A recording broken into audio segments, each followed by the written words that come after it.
On the pathetic supporting male lead in a redemption story, not only am I destined to go bankrupt for the heroine, but I also have to die shielding her from a knife. After finding all this out, I have awakened right now. The 18-year-old heroine is glaring at me with indignation and disdain. In her tone, "I won't accept any of your charity." I reply, "All right then," without missing a beat. I snatch the car keys and bank card, wave them casually under her shocked gaze, and say, "Bye now, finally."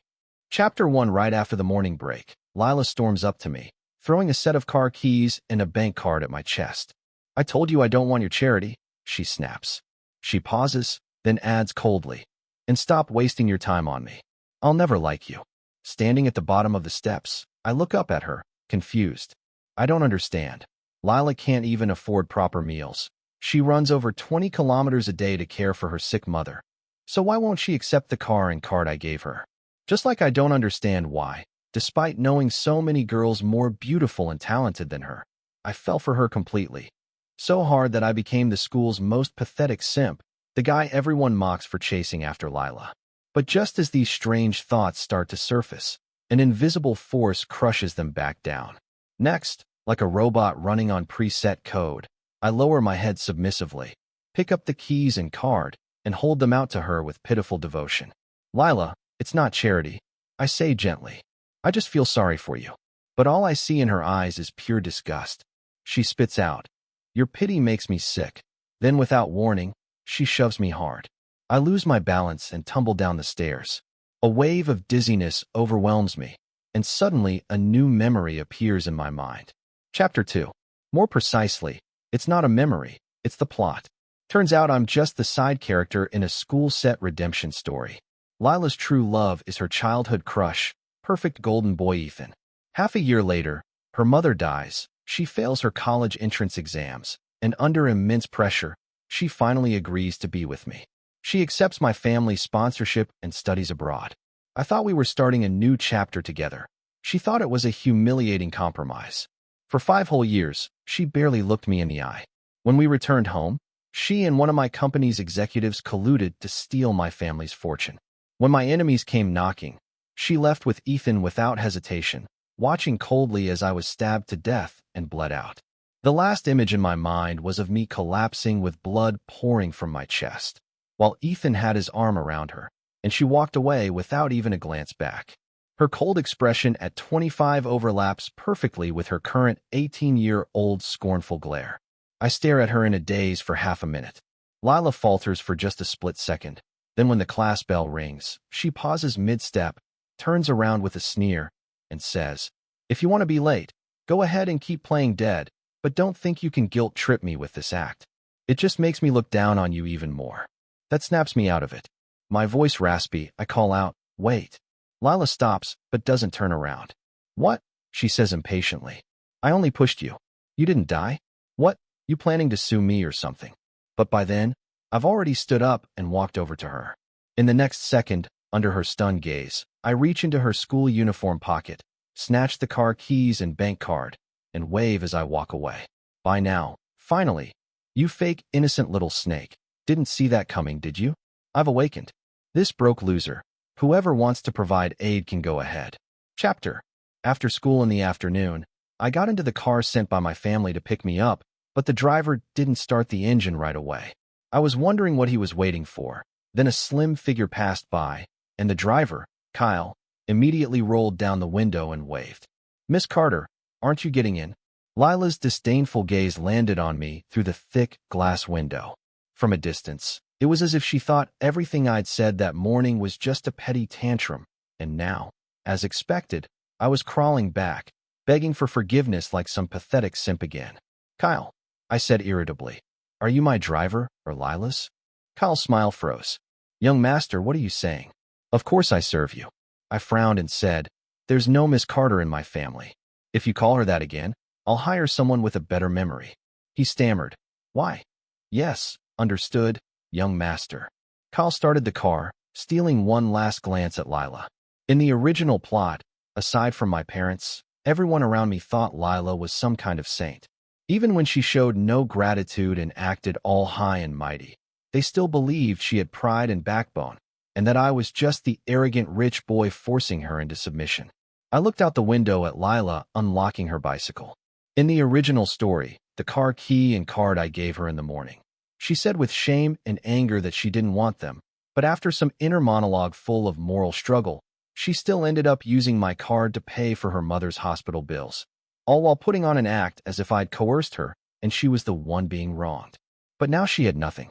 With over 20 kilometers to travel each day and those insane medical bills, what was she going to do? Chapter 4. With the college entrance exams approaching, the summer sun grew more and more brutal. By the time I was already home, eating chilled watermelon and working on homework, Lila was still arriving at the hospital, drenched in sweat. After I finished my assignments, I called my dad. "Hey Dad, where are you? I need to talk to you about something."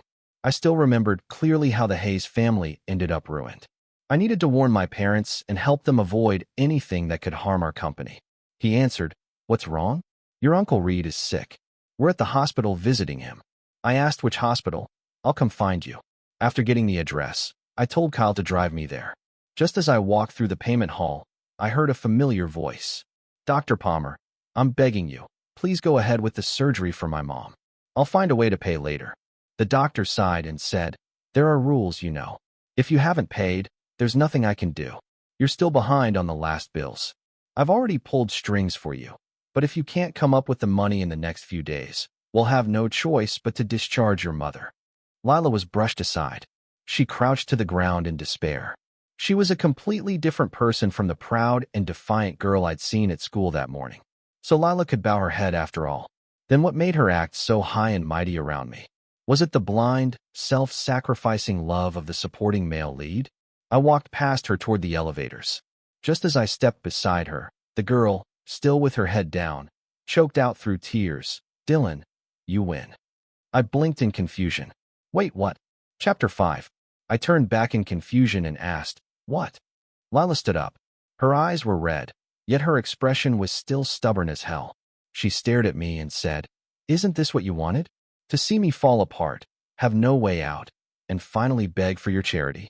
I stared at her in silence for a moment, then finally muttered, "Are you mentally ill or something?" She scoffed, thinking I was just being petty.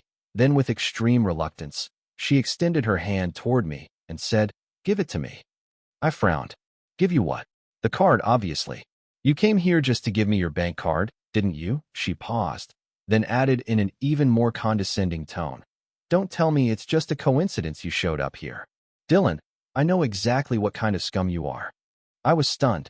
What kind of author wrote the original plot? She's the heroine, and yet her worldview is this twisted. I said, "You've got to be kidding me, you fake innocent. Do me a favor and get a grip." I moved her aside, pinched the bridge of my nose, feeling like if I looked at her for another second, I might actually slap her. Grinding my teeth, I said, "Yes, my family has money, but I'm not some brain-dead idiot. My parents donate a ton of money every year, but I've never seen anyone we've helped act like such an entitled brat to the people helping them. I've never seen someone twist the whole damn situation around like this. Yeah, you've had a hard life, boo-hoo. But what the hell does that have to do with me? Back when I was head over heels for you, I gave you everything. People called me a simp, and I didn't say a word. And in the end, you turned into this shameless psycho who bites whoever gets close. Do I owe you something? Now you've got the nerve to demand money from me like it's your birthright. One slap, I've got two with your name on them. Take your pick." Lila looked at me coldly. Yep, called it. That entire rant just went in one ear and out the other. Sure enough, she let out a sarcastic snort. "Oh, so now having money gives you the right to humiliate people however you like? Dylan, you've never understood me. You don't even understand how disgusting you really are." I sighed. "Fine. If you hate me that much, then hate my money while you're at it." But just as I finished speaking, the elevator behind me dinged open, and a second later, a furious voice shouted from behind, "Dylan, what kind of man bullies a woman like this?" Before I could react, someone shoved me hard from behind. I hit the floor, and then that someone lunged forward, pinning me down and swinging at my face. My rage exploded.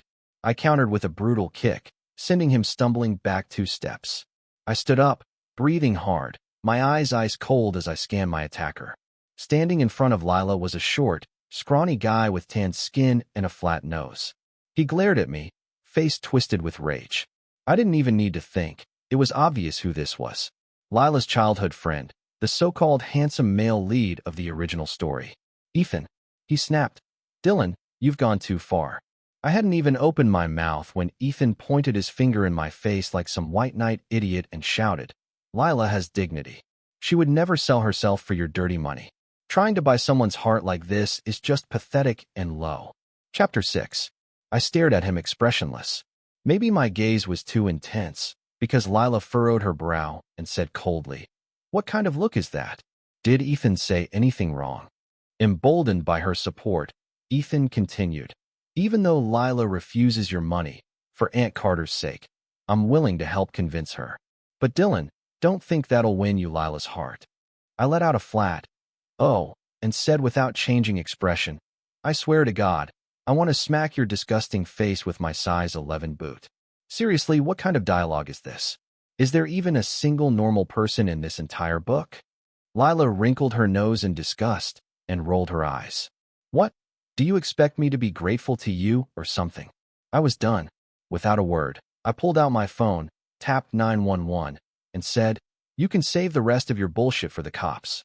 There's no way even the police would be brainwashed by this novel logic, right? Ethan's eyes widened in disbelief. You're calling the police?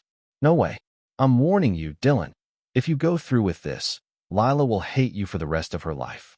And right after he said that, I hit the call button without a second's hesitation, as if I needed to wait even a single second longer. What if she suddenly started liking me again? Chapter 7. During the 20 minutes we waited for the police to arrive, Ethan tried every angle to talk me down. Dylan, he said, I know this is all because your bitter Lila rejected your charity. How about this? Give the money to me. I'll talk to her for you. Cancel the police call, and we'll call it even. I only hit you because I wanted to protect Lila. Why can't you reflect on your own mistakes instead of dragging us down with you? I just stood there, arms folded, leaning against the wall, keeping a healthy distance from both of them. Hearing that, I actually laughed. Wow, call it even? You want to beat me up, take my money, and have me beg you to accept my help too? What am I, some kind of masochist? You really think you get the perks and the moral high ground? Not gonna happen. The two of you can sit tight and wait for the cops. Ethan frowned. Why are you so heartless? Sure, wanting to help people is admirable, but if you're gonna help, help all the way. Don't turn something good into something ugly. If the police get involved, Lila's life will be ruined. Can you really live with that? Dylan, if you can't have her, so you destroy her instead? Is that your idea of love? That's worth nothing.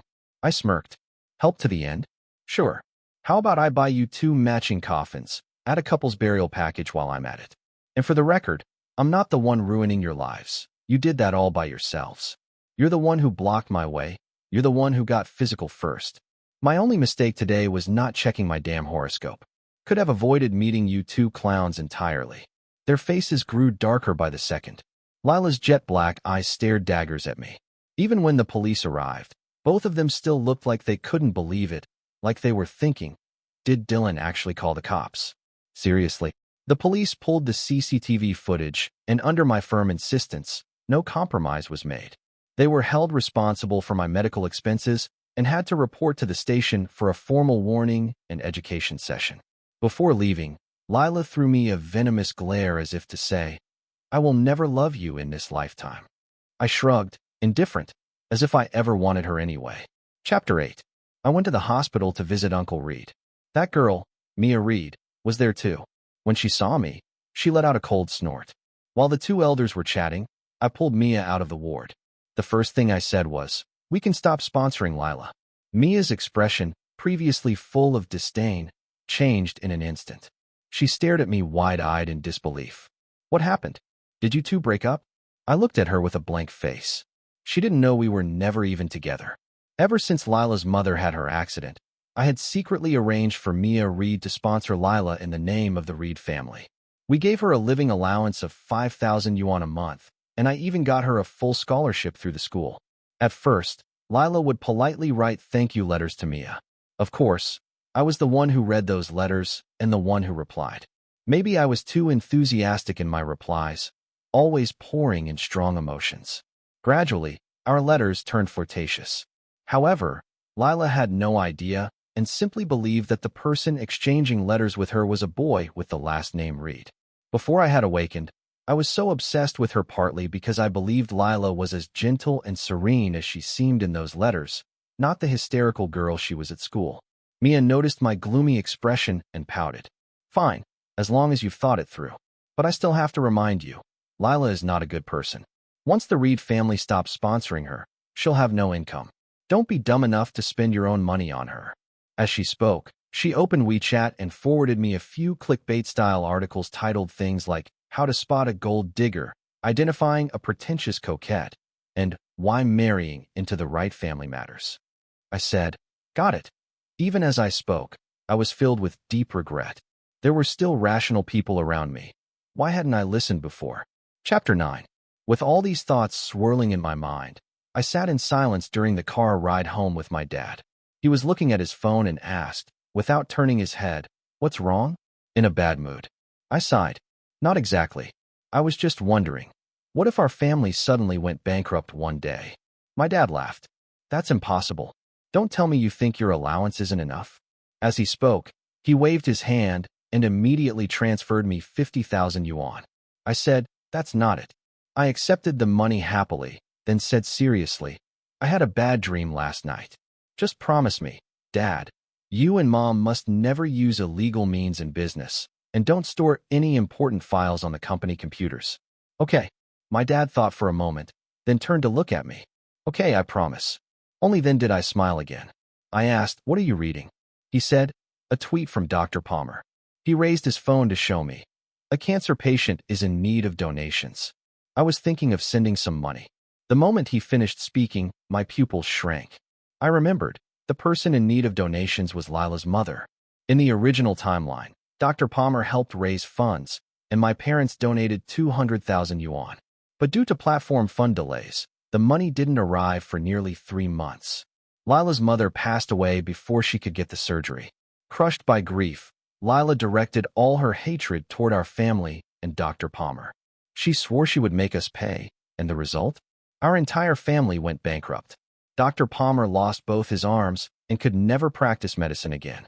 Without even thinking, I pressed down my dad's hand and said, Dad, we can't donate this money. Why not? He looked at me puzzled. Our family donates millions to charity every year.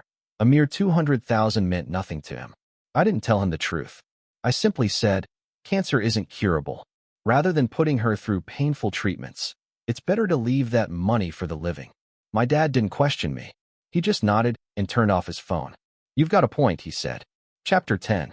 Ever since the incident at the hospital, Lila and I had entered a cold war. Many students at school, who were used to watching our drama, quickly noticed something was off. During the class break exercises, Lila's group of friends came up to her and asked, Lila, did you have a fight with Dylan? Our class and theirs were right next to each other, so their conversation carried easily over. It sounded like they were deliberately saying it loud enough for me to hear from half a meter away. Lila's chilly gaze landed on me. Then she let out a cold snort. Her friends immediately exchanged knowing smiles. One of them said, what fight? Someone like Dylan is just a simp. No way he'd dare argue with our Lila. Another chimed in, exactly. It's probably just that Lila doesn't want to deal with him. A third said, don't be fooled by how Dylan's face is all cold now. Just wait. He'll be running back to Lila with puppy eyes before long. Want to bet? They all instantly said they believed it, and honestly, who could blame them? I had been such a simp before, practically tailing Lila every day. They were convinced nothing had changed. Those comments seemed to inflate Lila's ego, especially after I had sent her to the police station and caused her to lose face. She smirked silently, casting a vague, unreadable glance in my direction. I was speechless. The drama they came up with was next level. Seeing that Lila was no longer putting on a cold face, her friends exchanged subtle looks and cautiously tested the waters. Lila, it's Maria's birthday today. Want to hit up karaoke tonight? Without even thinking, Lila said, sure. Maria immediately lit up. Yay, I'll go ask my mom for some money when I get home. Let's party all night. Lila frowned slightly and waved her finger. It's your birthday. How can we let you pay? Maria bit her lip. But everyone's family is strict about money. We can't really afford it. Lila let out a soft scoff. I can. The moment she said that, the others exchanged triumphant glances. Though their mouths were full of praise, they gushed. Lila, you're seriously the best. You warmed our hearts today. You're totally our rock. What would we even do without you? You're such a good girl. Dylan totally doesn't deserve you. Chapter 11. The comments from her friends clearly gave Lila a huge boost of emotional validation. At that moment, she felt needed, like the brightest star in her circle of friends. Her vanity was deeply satisfied. But to me, it all just sounded like these girls were out of their minds. In the original storyline, Lila plays the girl lover trope. She loved playing the role of the kind girl who helped other girls in trouble, often spending her own money to support them. Later on, she and her close female friends supported each other and started an all-women studio. But that whole persona was pretty dumb in the early stages. Why? Because Lila herself came from a poor background. Her father had died when she was young, and her mother was battling cancer. Every month, she survived solely on the 5,000 yuan allowance I secretly provided through the Reed family's name. To a high schooler living on an average monthly budget of 1,000 yuan, that was a significant amount. Her friends showered her with attention just so they could spend her money. Lila, loving the feeling of being the center of attention, ended up spending a lot on them. As a result, during the entire 2 years she was being sponsored, she didn't save a single cent. Looking back now. If she had just saved a portion of that money each month and maybe picked up a part-time job on weekends, over 2 years, she could have easily saved up enough for her mother's surgery. After school that afternoon, I stood at the school gate waiting for my driver. That's when Lila and her friends came laughing and chatting toward the ATM next to the entrance. 5 minutes later, they came back out. Maria asked, "Why is there no money on your card, Lila? Didn't they transfer you next month's funding?" Lila's expression darkened. She frowned and said, "That's impossible. Reed isn't like that." As she spoke, she rummaged through her bag for her phone and dialed a number, blocked. A wave of humiliation and unease surged through her. The others noticed something was wrong and started chirping. "Lila, he blocked you? Maybe he doesn't want to sponsor you anymore. So how are you supposed to treat us tonight?" Another girl added, "Forget about treating. What are you going to live on now? Do you even have your own money?" Maria said, "I already called and reserved a private room. What are we supposed to do with no money?" One question after another, each one a dagger stabbing straight into Lila's pride. Someone as proud as her felt like she had just been slapped in the face. She clutched her phone, eyes gradually reddening. Then all of a sudden, she looked up across several meters of distance. Her cold, piercing gaze locked onto me. Chapter 12. My brow twitched. I had a bad feeling. The next second, Lila suddenly stepped toward me. "Dylan." She called my name in a low, deliberately softened voice, sounding almost. "That 000 yuan I transferred to you last time. Can you return it to me?"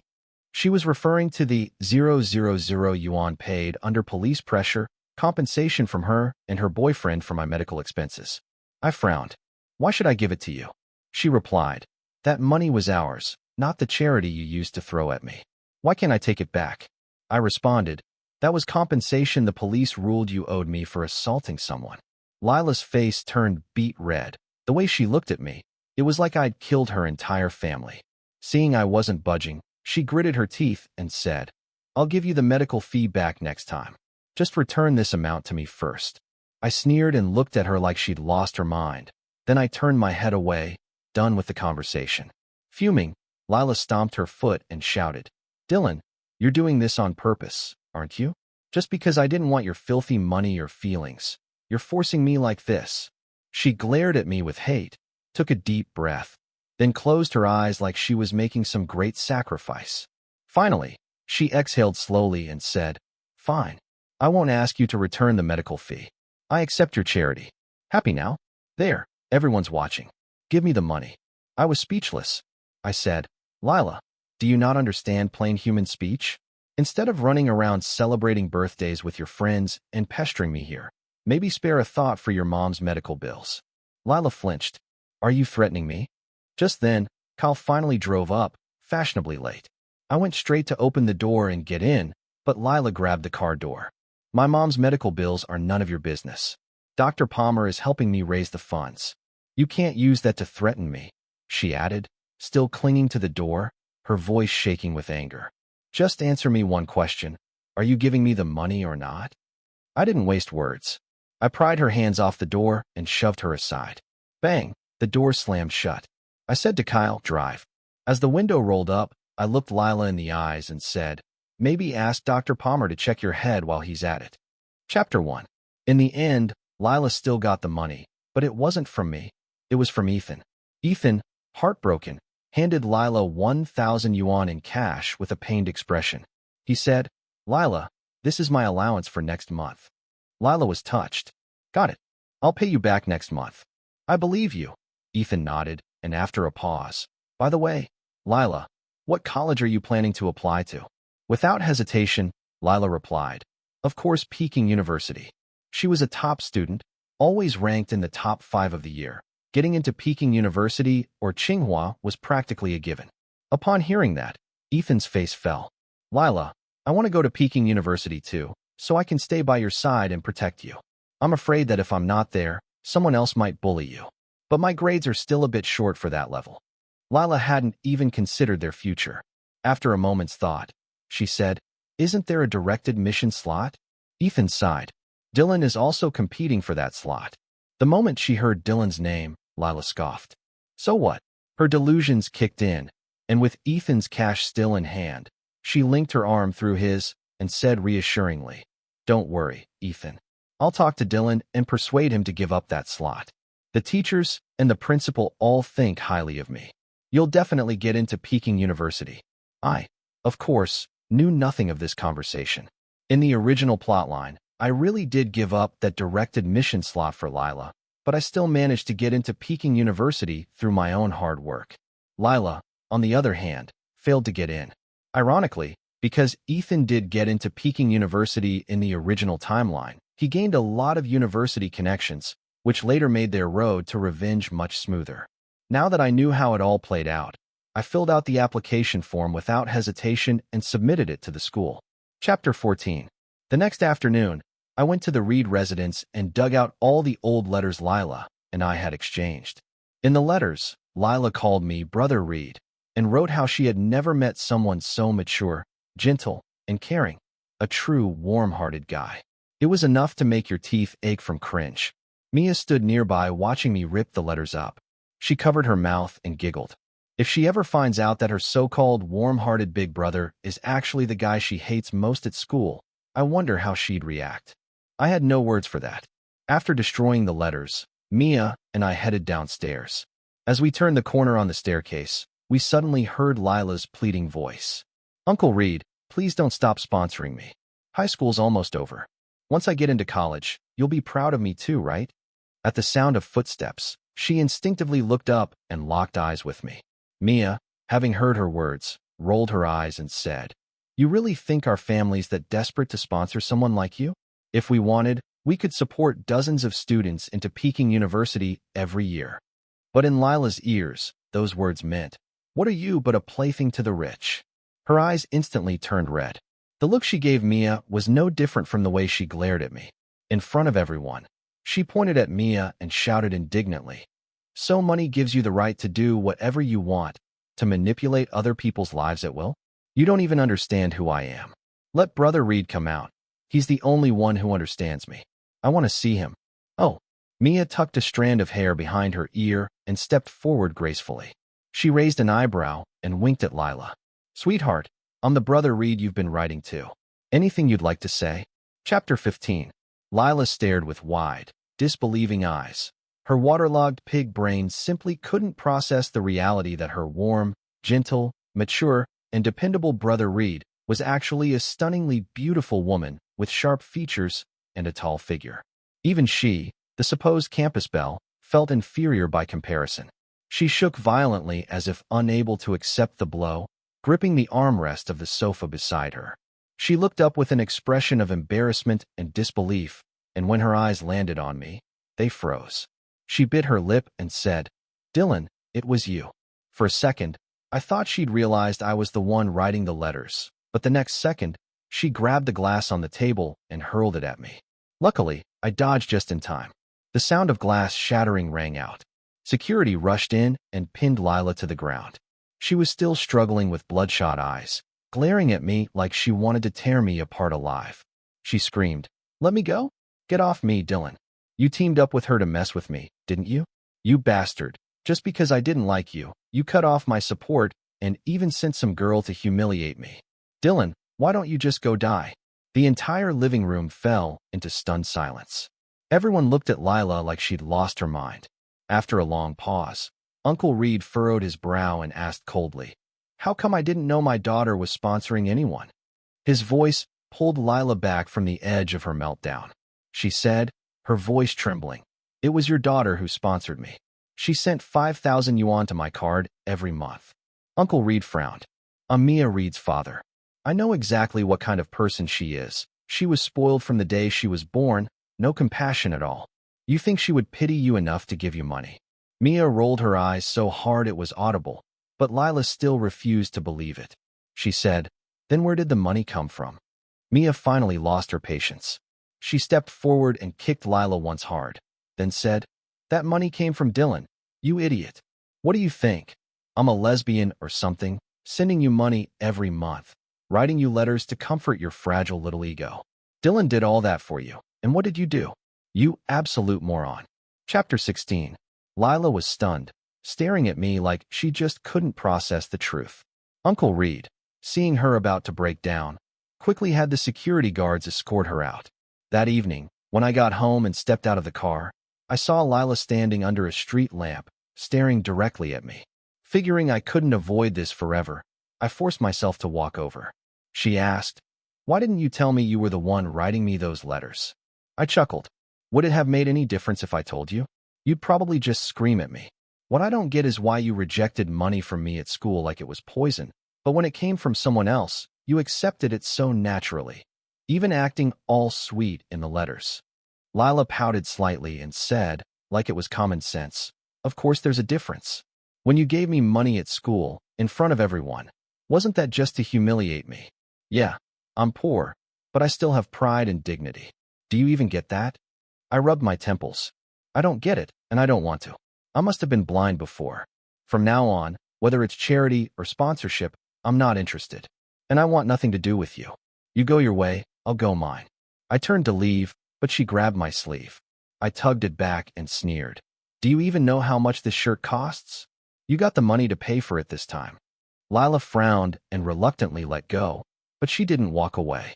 After a few seconds of silence, she softened her tone and said awkwardly, "I admit I was a little extreme before. Actually, after I left the Reed house, I started. No matter what, you and I are still connected. Putting everything else aside, there's still something between us, right?" The more she talked, the wider my eyes got. Finally, I had to cut her off. "Lila, what exactly are you trying to say?" Chapter 17. She took a deep breath as if making some huge sacrifice. "I'm saying, Dylan, we can start over this time. I'm willing to let go of my prejudices and give your feelings a chance. But you have to agree to one thing. Jesus, I really didn't want to deal with this crazy girl anymore, but I'll admit I was curious. So I asked, what is it?" Lila assumed I was just pretending to resist, thinking I only needed a little push to come crawling back. She curled her lips into what she thought was a charming smile and said proudly, "Give up the Peking University recommendation. Let Ethan have it. If you do that, I'll try dating you." I was speechless. Sure enough, there's no such thing as the most shameless, only more shameless. I struggled to breathe from how hard that pissed me off, but still, I couldn't help but ask, "And why the hell would I do that?"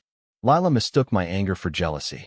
She giggled and hugged my arm, already acting like she was my girlfriend.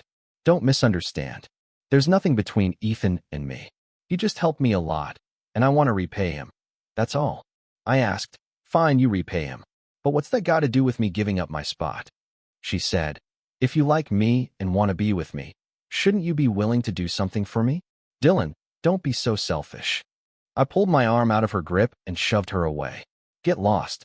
Just get the hell away from me." Maybe that one word, "get lost," seriously wounded Lila's fragile pride. She cursed me for being ungrateful, swore I'd regret this, and launched herself into a completely one-sided Cold War with me. But clearly, she never told Ethan about my refusal to give up the recommendation. Otherwise, I wouldn't have overheard him in the bathroom bragging to his friends, When I get into Peking University, you guys better come visit me in Beijing. Chapter 18. Ethan's friends were all gushing around him. For real, Ethan? You're going to Peking University? Ethan grinned. Of course. My grades might still be a bit short, but it's fine. As long as Lila crooks her finger, Dylan will obediently give up his recommendation spot. One of his friends said, but Dylan is a typical spoiled rich kid, selfish to the core. If he finds out you want that spot, won't he make things hard for Lila? Ethan frowned for a moment, looking slightly uneasy. Then, as if reassuring himself, he shook his head confidently. No way. Dylan is such a simp for Lila. There's no chance he'd go against her. Someone else laughed. True that. Dylan is the ultimate simp. Another chimed in. If you ask me, Ethan's the real winner here. He's got that clapper wrapped around his finger. Ethan clearly liked the sound of that. He chuckled smugly. Naturally. You guys still have a lot to learn. They joked and walked off, voices fading in the hallway. I stepped out of the bathroom stall, expressionless, and calmly washed my hands. I genuinely couldn't wait to see the look on Ethan's face when he saw the actual results. It didn't take long. The day the recommendation list was posted, Ethan showed up early with his friends, waiting by the bulletin board. And then, in bold golden font on the celebratory notice, was the name Dylan. Ethan's face turned ashen. He frowned hard, muttering, How could it be Dylan? How could this happen? Just then, Lila passed by. Ethan, already humiliated, couldn't help but lash out. His voice took on a demanding tone as he said, Lila, why is Dylan's name on the list? Didn't you say you'd help me get it? Chapter 19. Lila wasn't in a good mood either. She had gone to see the principal, and the principal had previously offered to waive her school fees, which made her believe he had recognized her talent. But after the Hayes family canceled their annual donation to the school, the principal finally realized what Lila had done. She defended the Hayes family beyond reason, so when she came asking for favors, he didn't even hesitate before kicking her out. Already frustrated by that, Lila snapped the moment Ethan questioned her. Fuming, she puffed out her cheeks and said angrily, What the hell are you talking about? If you wanted to get into Peking University, why didn't you work for it yourself? Only losers think about using backdoor connections. Ethan's eyes widened in disbelief. He never imagined the always gentle Lila would straight up call him a loser. Once the shock wore off, rage took over. He yelled, You gold-digging bitch. Talking about hard work. Where was that attitude when I gave you money? Now that you've got the cash, you act like I'm nothing. There were plenty of students around the bulletin board. When they saw the two of them shouting, they started gathering to watch. Lila, with her pride always sky high, couldn't possibly endure such accusations. Her face flushed red, and the blade she once turned on me, now she aimed it at Ethan. She shrieked, I'm a gold digger? What the hell did I take from you? You think someone like me would actually be into a social climber from the countryside like you? Please, go take a long, hard look at yourself in the mirror, Lila. Are you out of your mind? Chapter 20. Ethan's eyes widened as he gritted his teeth and snapped. Well, at least my parents are still alive. You killed your dad, and now you're dragging your mom down too. Where do you think your money came from anyway? Sponsors. Do you really think you're some rich heiress from a wealthy family? Now that no one's sponsoring you, you're back to borrowing money from me. What right do you have to look down on me? You. Lila bit her lip, her whole body shaking with rage. I thought you cared about me, that you genuinely looked out for me. But now I see you're just as vile as Dylan. No, worse than him. You used to constantly trash Dylan behind his back, but now I see it clearly. He's richer than you, more capable than you. And you, with your rat-faced look, it's obvious you're nothing good. I never should have listened to a word you said. Ethan shot back. Oh, so now I'm the villain? You're the one who's vain and shallow, enjoying Dylan's attention while acting all holier than thou. And now what? Suddenly I'm not good enough? I'm the rat-faced nobody, the worthless one? Well, guess what? You played Dylan like a simp, and now that he's ignoring you, you think trying to crawl back will get you anywhere. The two of them stood right there in front of the bulletin board, slinging venom at each other, stabbing at each other's pride like knives. The surrounding students, drawn by the shouting, finally began to understand what had been going on. Someone murmured, so Dylan was the one getting screwed over the whole time, while these two were pretending to be the good guys and letting him take all the blame. Another added, neither Lila nor Ethan are any good. Only the world where Dylan gets hurt has been achieved. Someone else said, good thing Dylan snapped out of it in time. Whoever gets stuck with those two is just cursed. At that moment, I happened to be walking over with a classmate to check the recommendation results. As soon as we arrived, we heard Lila and Ethan shouting like lunatics, with classmates whispering all around them. I was speechless. What the hell did I just get publicly redeemed? Lila spotted me instantly. Fresh from her screaming match, she wiped away her tears and looked at me with a pitiful expression. Dylan, you're here. The moment I heard her voice, I didn't even think. I turned around and walked away. But behind me, Lila called out, I'm sorry. I was wrong before. I was horrible. I only just realized. You were the one who truly cared about me. I shot back coldly. Apology accepted. Everything else, take it back. Lila sighed and said, come on, Dylan. Let's stop being so stubborn, okay? I promise, from now on, I'll give you my whole heart. Can we start over? I paused, turned around, and said, then let me repeat what I told you before. Lila's eyes lit up. What? I raised my voice and said, get lost. Get as far away from me as possible, and don't ever try to be part of my life again. Chapter 21. I was still a bit worried that rejecting Lila so harshly might lead to more drama from her. But even though she had fallen out with Ethan and the original plotline had completely fallen apart, something still unfolded exactly as they were meant to, like the gears of fate turning, always arriving at their destined stop. Lila's mother, in the end, never made it to surgery. She passed away in the hospital room on the day of the college entrance exam. Lila showed up with red-rimmed eyes and finished the entire test, but it was clear her mind wasn't really there anymore. When the results came out, just as I had expected, she bombed it, didn't even make it into an ordinary university. Meanwhile, thanks to the guaranteed admission, I happily headed off to Peking University. Right before leaving for Beijing, something suddenly occurred to me. I immediately called my dad. Dad, you still have Dr. Palmer on WeChat, right? Send him a message. Tell him not to go to the hospital in the next few days. On the other end of the line, it sounded a bit chaotic. My dad said, what? I'm actually at the hospital right now. Dr. Palmer just got attacked. My heart skipped a beat. What happened? I asked urgently. My dad moved to a quieter spot before replying. Not totally sure. Something about a patient dispute. A woman attacked him, injured both of his hands. The police have already taken her in. It was awful. She was screaming like mad when they dragged her out. I asked, what was she screaming? My dad replied. She kept shouting, didn't you say you'd help me get the money for my mom's surgery? Where is it? Where's my money? Sounds like it was related to that donation drive Dr. Palmer organized a while back, but the fundraising platform had some issue, so the money never made it out. Terrifying stuff. Dr. Palmer was trying to help someone out of kindness and ended up like this. Even if his hands heal, he might never hold a scalpel again. He's been practicing medicine for decades. He was a damn good surgeon. One injury like this, and countless future patients will suffer for it. What a tragedy. Chapter 22. After hanging up, I let out a long, heavy sigh. In the end, Lila still chose to go down that road. In the original storyline, after the incident, I had begged my parents to help pay damages and hire lawyers for her. But this time, without my help, she probably wouldn't make it through. Eventually, Lila was tried and convicted, sentenced to 10 years in prison. This wasn't just a small incident. Originally, the Hayes family had pulled strings and kept her protected, but now she had no one, no father, no mother, and she'd even burned bridges with Dr. Palmer. Honestly, the fact that she only lost her freedom and not more was already considered lucky. On the day Lila was taken to prison, my father and I happened to be there as well. Across the crowd of people, her eyes locked onto mine. She looked worn and frail, a world apart from the arrogant, radiant girl she used to be. It was like watching a female lead who had been given the powerful heroine script suddenly lose all her plot armor.